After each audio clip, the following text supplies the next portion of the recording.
The Utah Jazz are moving on to round two. They score a road Game 7 win and beat the Clippers 104-91. Post-game coverage here on NBA TV has commenced here on a Sunday. Hope you're having a good one. Matt Weiner, Karan Butler, Rick Fox, Derek Harper along as well. And this Utah team has been building the right way for years now. They brought in the finishing pieces with guys like George Hill, with Boris Diaw, with Joe Johnson, who was such a good closer in this series for the Jazz. And their first time into the postseason as a group, they've advanced here to the second round and took it to the Clippers, even on an afternoon where Rudy Gobert was limited because of foul trouble this time, not because of injury. They were the better team, obviously. They certainly were throughout this series. Anytime you can go on the road and find success, it puts you in position to be successful, obviously. And they have a great mix of players, a great mix of young and veteran guys that really came together at the right time. They also are one of the lowest paced teams in the league. I think that bodes well for playoff basketball. Yep, they have a very deliberate pace. They have their own style, and it works for them, and it worked in this series. Absolutely, and they became the better team the second, Blake Griffin went down. So sure, that changes things a ton. Yeah. It changed the whole complexion of the series, and, they took full advantage of it. Gobert got back out there. He was questionable, and, they just rode ISO Joe and Gordon Hayward and all those guys, and the others stepped up in a major way, and that's why they was able to seal this series. Yeah, you started off by pointing to this team has actually stayed together, and they had a couple veteran pieces.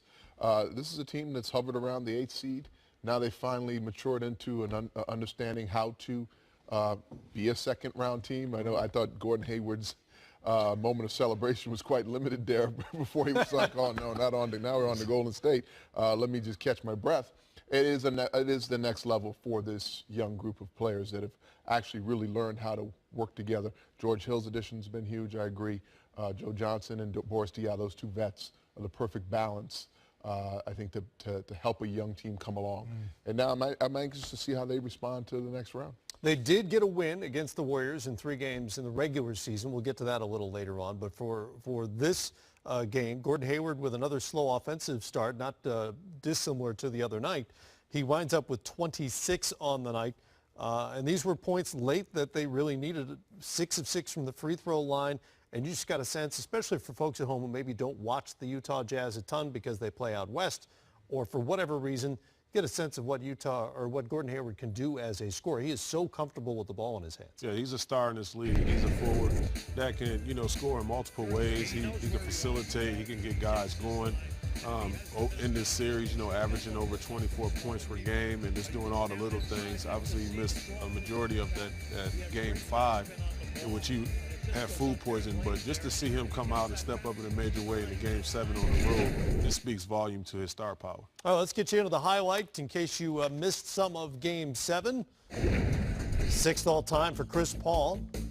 3-2 coming in Game 7s. 3-1 as a Clipper. Rudy Gobert tweaked the ankle in Game 6, but he would start in this game. Actually, his biggest problem was just foul trouble here. Only played 5 minutes in the first half as Luka Mute drives and is fouled by Gobert. That's his second. And again, a very, very brief appearance in the first half by the big Frenchman. Chris Paul, floaters to fall, but only 13 points on the game, none of those in the fourth quarter. Unusual day for CP3, who is 6 of 19. Joe Johnson to Derek Favors. Huge contribution from Favors in this game. Well, he stepped up big. Hubie Brown just talked about guys stepping up, especially the role players. Favors, tremendous outing this evening in Game 7. Utah shot better than 50% for the game, knocking down those mid-range jumpers. Chris Paul to DeAndre Jordan. And generally that means a dunk. Or a foul. Or foul, one of the two. Yeah, a little late in the foul there. In this case, it's a dunk. Hayward to Joe Ingles. Third best in the league in three-point shooting in the regular season. He had 12. Utah by 7 at the break. Jay-Z and Beyonce. Oh! Game 7 in L.A., you're going to have some familiar faces out there. Boris Diaw, the long 2-and-1, and then it's George Hill, serpentine route to his spot. 10-0 Jazz run. Utah up by 17. This team really trusts each other as far as moving the basketball is concerned. Moving it right there. Gordon Hayward knocks down the three.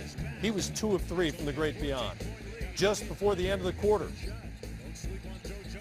it's Rodney Hood from Joe Johnson. Just another example of how well this team works together. They had 22 assists, just 12 turnovers on the road. Fourth quarter. Jordan finished with 24 points and 17 rebounds. Doc made it a point to let him know there was a lot of time left, but this man right here, Gordon Hayward, along with George Hill, made plays after play. Hayward showed off such great touch in that fourth quarter. Joe Johnson into the paint, exactly where he wanted to be. How about that matchup with Crawford? This guy's been playing forever. Clips aren't done yet. J.J. Redick, only shot he had hit, and the only shot he would finish with, 1 of 5, 3 points on the afternoon. Not enough production there. And we talked about the relatively small margin for error offensively for the Clippers without Blake Griffin. They just didn't get enough from really anybody offensively, with the exception of Jordan. Hayward there to finish it off. And was this the last time we'll see Paul Pierce in an NBA uniform? Perhaps so. 21 minutes, 6 points for Pierce.